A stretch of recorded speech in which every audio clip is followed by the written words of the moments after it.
Bom dia, nono ano, tudo bem com vocês? Hoje é terça-feira, nós já estamos na nossa aula online número 16. Olha aí, hein? Quantas aulas já foram feitas, né? Eu espero que vocês estejam bem, eu também estou bem, graças a Deus, todos quietinhos em casa, cumprindo essa quarentena, tá? Pessoal, nós vamos continuar no nosso livro de leitura e produção de texto, certo? Nós lemos o texto que começou lá na página 58 com o Fidípides venceu o sol, certo? Vocês tiveram dois exercícios de lição de casa e os outros eu já tinha feito com você. Acredito que eu já tinha feito tudo certinho, tá bom? Agora nós vamos continuar na página 64, só para relembrar que o texto conta sobre Fidípides, que teve a função de avisar os familiares, os soldados, né, de que eles tinham ganhado a guerra, e ele teve então a grande missão de correr 42 km, 195 metros. Como ele teve que fazer todo esse percurso num prazo muito curto, né, depois ele ficou, a prova, a maratona, ela ficou sendo homenageada com esse nome maratona, porque partiu da cidade de Maratona até a cidade seguinte para fazer todo esse aviso, né? O texto, olha, como o autor fala aqui, acompanha comigo o exercício 1. O texto que você lê é uma história escrita com base em um fato histórico. Isso, é isso que é importante lembrar. Por isso situa-se na fronteira entre o conto e a crônica. O próprio autor, Rodrigo Barbosa, explica o que identifica uma crônica. Então nós sempre soubemos que a crônica ela tem esse nome porque ela está relacionada ao tempo. Tudo que é crono, esse prefixo crono é tempo. Por isso que é o cronômetro, né? Você cronometra o tempo. Crono é tempo, tá? Então a crônica é uma história normalmente curta, né? Ela relata um fato do cotidiano. Só que aqui o autor se baseou num fato histórico e baseado nesse fato ele escreveu a crônica. Vamos ver o que o autor fala sobre o texto. Essas três características, transitar entre a ficção ou não, ser publicado originalmente em um periódico, periódico é revista ou jornal, tá? E ter sua extensão curta trancada pelo espaço geográfico, podem ajudar nessa tentativa de estabelecer de forma mais precisa o espaço desse gênero literário que nasce no meio de comunicação, mas ultrapassa sua volatilidade. Volatilidade é tudo que se evapora no ar, tá? Então, por exemplo, tudo que é publicado no jornal, hoje é notícia, amanhã, existe até um ditado que fala, o jornal no dia seguinte ele serve para embrulhar peixe. Hoje em dia, o jornal no dia seguinte serve para a gente colocar para o cachorro fazer xixi. Ou seja, o jornal ele só é importante naquele dia. Por quê? Porque no dia seguinte a notícia já ficou antiga, já é outra notícia. Isso quer dizer volatilidade. O álcool é volátil. Por quê? Porque você passa, por exemplo, na mão e ele evapora, ele sobe, ele se dispersa. O jornal também tem essa característica, se a gente for pensar em uma figura de linguagem. Não que ele vai evaporar, mas que a notícia vai ficar antiga, ela vai ficar ultrapassada. O que o autor fala aqui então? Que quando você pega um fato histórico e em cima desse fato histórico você cria uma crônica, perde-se um pouco da volatilidade. Ou seja, nós estamos falando de um fato que aconteceu há muitos tempos atrás, mas que ainda hoje ele é interessante. Por quê? Porque ele mostra todo o esforço de um homem para fazer a corrida dos 42 quilômetros, né? Para comunicar às esposas e às famílias que os seus maridos tinham vencido a guerra. Porque o que é que tinha sido combinado pelos inimigos? Se os inimigos vencessem a guerra, eles tomariam a cidade, eles matariam os filhos e eles poderiam fazer o que quisessem com as esposas. Então, para que isso não acontecesse, esse era o interesse do Fidípides, né? E muito rápido para tomar conta, para avisar que tudo tinha dado certo, tá? Se vocês tiverem ainda alguma dúvida em relação ao texto, eu sugiro que leiam novamente. O texto ele é meio compridinho, mas ele é simples, ele não tem um vocabulário complicado. E o interessante é você saber que ele narra algo histórico, tá? Então vamos lá. Lá no exercício 1, tá? Esse dá para fazer no livro. Lá no livro vocês tenham a gentileza, o cuidado de colocar a data de hoje, certo? Lá na página 64. Coloca a data no cantinho aqui e depois eu vou passar visto, todos os professores vão passar visto nas suas respectivas disciplinas e tudo isso vai ser transformado em nota, né? Então vamos lá. Com isso em mente, isso o quê? Isso que é uma história escrita baseada em um fato histórico, tá? Releia o parágrafo final da crônica e responda: de que forma o desfecho dado pelo autor nos ajuda a compreender o gênero crônica? Existe um trecho que comprova essa resposta. Então, o exercício está pedindo para você ir lá no último parágrafo do texto. Lá na página 61, ele fala assim, ó, vamos pegar o finzinho. Esta é uma história quase verdadeira. A prova olímpica da maratona é disputada desde as Olimpíadas de Londres em 1908, na distância de 42 km, 195 metros, em homenagem à lenda grega do soldado ateniense Fidípides, mensageiro do exército de Atenas, que teria corrido exatamente essa distância entre o campo de batalha de Marathon, daí vem a palavra maratona, né, até Atenas, para avisar da vitória dos exércitos atenienses sobre os persas, morrendo de exaustão após cumprir a missão. Tá? Aí pergunta-se assim, de que forma o desfecho dado pelo autor nos ajuda a compreender o gênero crônica? Olha, o gênero crônica conta um fato marcado pelo tempo, ou seja, não é aquele tipo de filme ou aquele tipo de história, né, que você não sabe quando aconteceu. A crônica não, a crônica ela tem um espaço, ela tem definido quando começa e quando termina. Quanto um fato marcado pelo tempo. Então ele fala ali, quando que aconteceu, quando que terminou. Cite um trecho que comprove sua resposta. Essa é uma história quase verdadeira.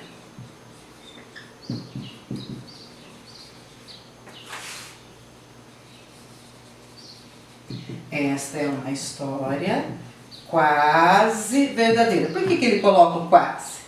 Porque alguns detalhes, alguns aspectos dessa narrativa, ele pode ter enfeitado, aumentado, contado de uma maneira diferente. Mas o fato em si, o soldado foi avisar as esposas da vitória dos seus maridos, esse fato aí, ele é verídico, ele realmente existiu. Tá? 2. A crônica foi escrita com o objetivo de A, B, C ou D? Vamos ver se letrinha A, B, C ou D. Vamos lá ver o que é, qual a alternativa correta aqui. Então, qual o objetivo para escrever essa crônica? Defender um ponto de vista a fim de convencer o leitor? Não, não. A crônica não tem esse objetivo de convencer, tá? O texto que tem o objetivo de convencer alguém de alguma coisa é o texto argumentativo. Não é o caso aqui, tá? Esse texto conta uma história para o leitor? Sim, esse texto conta uma história para o leitor. Letrinha C. Informar o leitor sobre um fato histórico? Não, não exatamente. Por quê? Porque ele encheu de detalhes. Ele coloca do sol, ele coloca das crianças que estavam brincando. Se o objetivo dele fosse o mesmo objetivo do livro de história, ele não teria colocado esses detalhes, tá? Provocar emoção no leitor? Não também, tá? Ele não é um romance, né? A característica do romance, da novela, que é provocar emoção. A crônica não. A crônica ela se limita a quê? A contar um fato marcado pelo tempo. Marcado no sentido de quê? Tem quando começou, quando terminou. Tá? Por isso vem crônica, crono. 4. Releia o trecho a seguir e observe o parágrafo em destaque. Eu vou ler só o negrito, tá? É preciso correr, Fidípides, é preciso correr. Você venceu, nós vencemos, o general venceu, você vai chegar, você vai vencer de novo, você vai chegar antes. Qual tipo de discurso foi usado no trecho destacado? Direto, indireto ou indireto livre? E agora? Como é que ele fala aqui, pessoal? Ele está falando para ele mesmo, tá? Então, ele está recorrendo ali, esse exercício? Perdão, exercício 3. Perdão, exercício 3 primeiro. A qual fato histórico a crônica Fidípides venceu o sol faz referência? Faz referência a história do soldado Fidípides,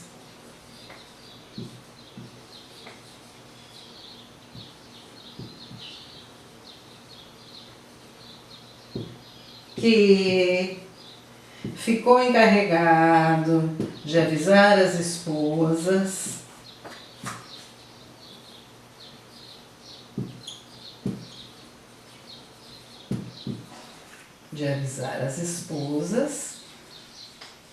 da vitória dos maridos. Por que era tão importante que ele chegasse rápido?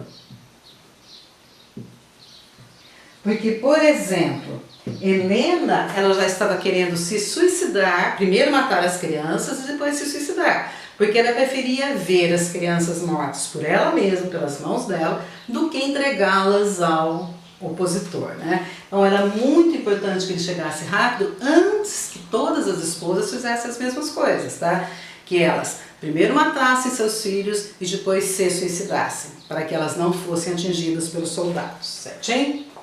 Agora sim, releia o trecho, é preciso correr, tal. Qual tipo de discurso foi usado no trecho destacado? Direto, indireto, livre. Discurso direto. Por quê? Porque os pensamentos do personagem também são uma forma de comunicação. Ele está pensando, ele está falando para ele mesmo. Você tem que correr, você vai conseguir chegar. E isso é discurso direto. O pensamento do personagem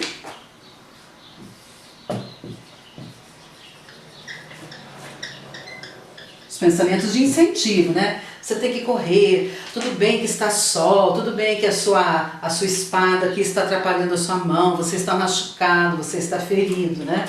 Mas os pensamentos do personagem também são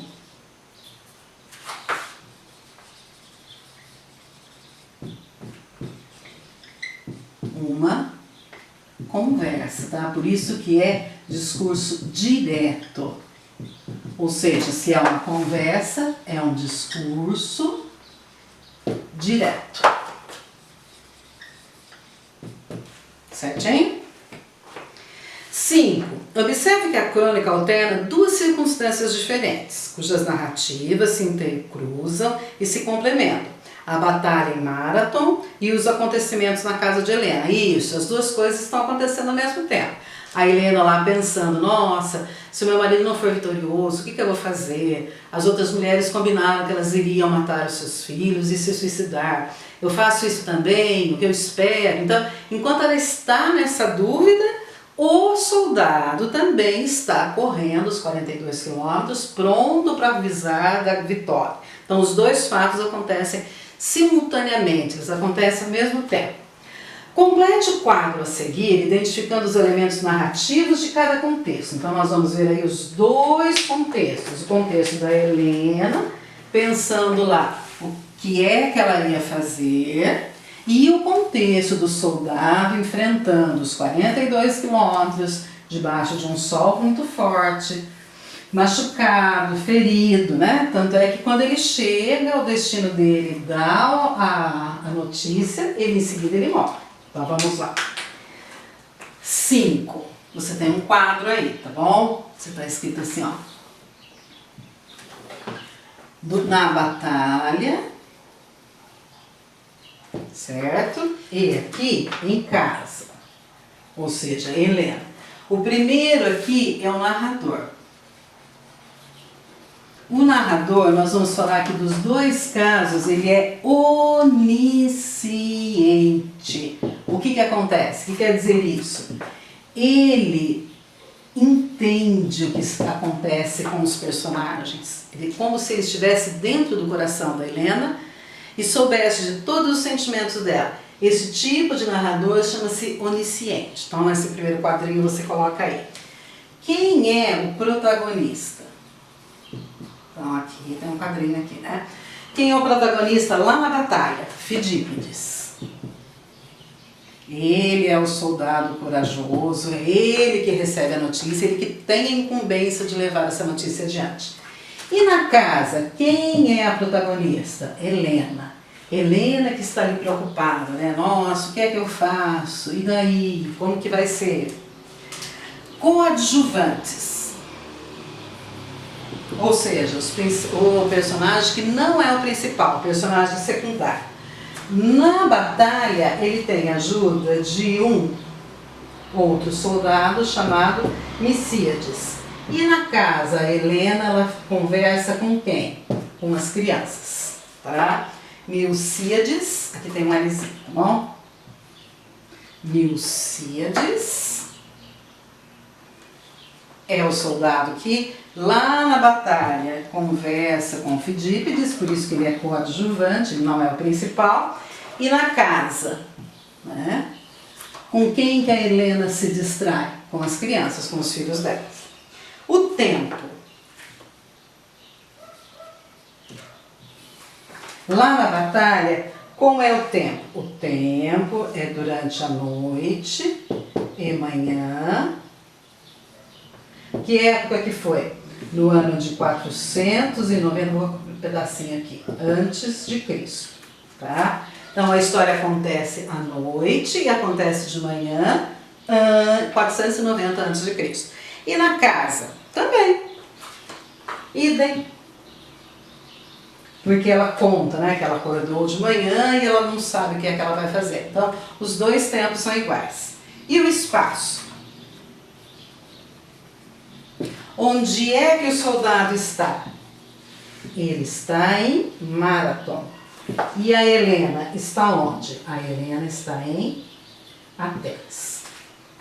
Certo?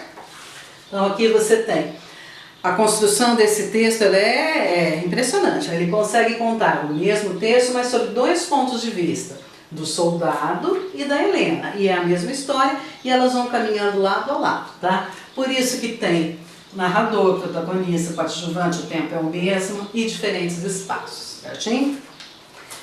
Próximo exercício. Releia os dois trechos a seguir. Exercício 6. Trair o pacto, fugir, esconder-se, entregar-se ao primeiro soldado persa, talvez o que tenha matado Fidípides, implorar desesperada pela vida das crianças, ou unir-se às suas companheiras no ágora e cumprir o combinado no cenário de horror? Esse é o quarto parágrafo. Helena enxuga as lágrimas, acorda o menino, depois as meninas, serve leite, pão e convida. Arrumem-se, vamos para a praça, é um dia de sol, tá? A função das aspas é a mesma nos dois trechos? Explique. Por que tem aspas naquele pedacinho melhor? Trair o pacto, fugir. E por que é que tem aspas? Arrumem-se, vamos para a praça, é um dia de sol. No primeiro, pessoal, quem é que fala? Trair o pacto, fugir, é um pensamento. Então, as primeiras aspas foram usadas no primeiro trecho para expressar um pensamento, tá? Então, vamos colocar a resposta aí de uma maneira bem objetiva. Exercício 6. No primeiro trecho,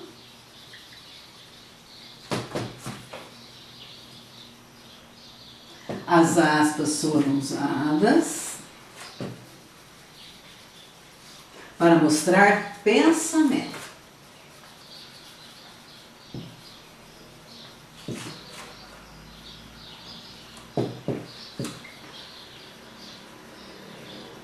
E no segundo trecho? Qual que é o segundo trecho ali? Arrumem-se, vamos! Acorda o menino, arrumem-se, vamos para a praça, é um dia de sol. Então, olha, para mostrar o pensamento de Helena, vamos completar aqui para ficar melhor. No segundo trecho, mostra a fala da personagem. Então, a fala da personagem pode ser marcada com travessão ou também pode ser marcada com aspas, tá? Então, o autor aqui preferiu marcar a fala da Helena através de aspas, né? Arrumem-se, vamos para a praça, é um dia de sol. Então, veja, as aspas elas podem ser usadas para citar a fala de alguém, né? Ou mostrar o pensamento. Você está escrevendo... O narrador está escrevendo o texto e colocou o pensamento do personagem. Então ele tem que colocar entre aspas, gente, para o leitor saber que aquilo é um pensamento. 7. Se o texto lido apenas narrasse fatos cotidianos, seria uma notícia ou um relato. O que faz da crônica um gênero único é a exploração de aspectos literários, como a subjetividade e a descrição. Subjetividade aí nós podemos colocar que está relacionado aos sentimentos, né? O que a Helena sentia, o que as crianças sentiam, o que o Fidípides sentiu. Aí não é tão objetivo, aí não é objetivo, porque se fosse objetivo ele seria publicado como uma notícia de jornal, e numa notícia de jornal você não tem essas palavras relacionadas ao sentimento dos personagens, tá? Então vamos lá. O que faz da crônica um gênero? Isso, o que faz da crônica um gênero único é a exploração dos aspectos literários, como a subjetividade e a descrição. Identifique a seguir o trecho, ou os trechos que exemplificam essa estratégia na crônica Fidípides. Então vamos lá, 7a. Em sua pequena casa ao sul de Atenas, próximo ao templo de Zeus. Tem na letrinha A alguma característica de subjetividade, de descrição do sentimento? Não, não tem. Só está falando que onde fica a casa e que é próximo ao templo. Na letrinha B, o tempo não passava, a madrugada era densa e o amanhecer é uma ameaça terrível. Sim, aqui é subjetivo. Por que é subjetivo? Porque está mostrando o ponto de vista de alguém, o que uma pessoa acha sobre aquilo. Então, que o tempo não passava, que a madrugada era densa no sentido de que de pesado, né? Difícil de respirar, o tempo. Por quê? Porque a Helena sabia que no dia seguinte ela teria que tomar uma decisão muito cruel. Primeiro matar os filhos e depois se matar, né? Pensa você passar a noite inteira sabendo que no dia seguinte você teria que fazer isso, né? E ao amanhecer uma ameaça terrível. Então, na letrinha B, você tem sim, aspectos como a subjetividade e a descrição. Na letrinha C, vamos ver. Em Marathon, a mais de 40 quilômetros dali, o soldado Fidípides lutava. Não, aqui não tem descrição do sentimento, só falava o que ele fazia, ele lutava, tá? E na letrinha D, não bastava derrotar os guerreiros do Império Aquemênida, era preciso fazer isso rápido. Aqui tem também. Tá? Ele tem aí a necessidade de fazer aquilo de uma forma muito rápida, senão o que aconteceria?